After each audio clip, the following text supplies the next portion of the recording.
Video yang merekam kelakuan seorang pria ingin membakar sebuah kantor desa viral di media sosial. Pria bersarung itu tak bisa menyelesaikan niat jahatnya gara-gara ulahnya sendiri. Rekamannya juga diunggah Instagram Pangkung Indonesia ID pada Minggu 15 Desember 2024. Pria tersebut terpleset cairan yang dibawanya sendiri untuk membakar kantor desa. Dalam video viral tersebut memperlihatkan seorang pria yang mengenakan jaket hitam mendatangi kantor desa. Namun hal yang tak terduga terjadi.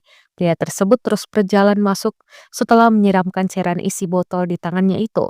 Ketika dia berjalan, dia menginjak cairan itu di lantai di depannya. Pria itu pun terjatuh terpleset karena lantai menjadi licin. Pria itu terlihat terhuyung-huyung usai terjatuh. Setelah terjatuh dan bangun berkali-kali, kemudian dia terlihat pergi meninggalkan kantor desa. Belum diketahui pasti detail terkait kejadian di video viral ini. Namun dalam narasi yang beredar, peristiwa upaya pembakaran kantor desa ini terjadi di Lombok.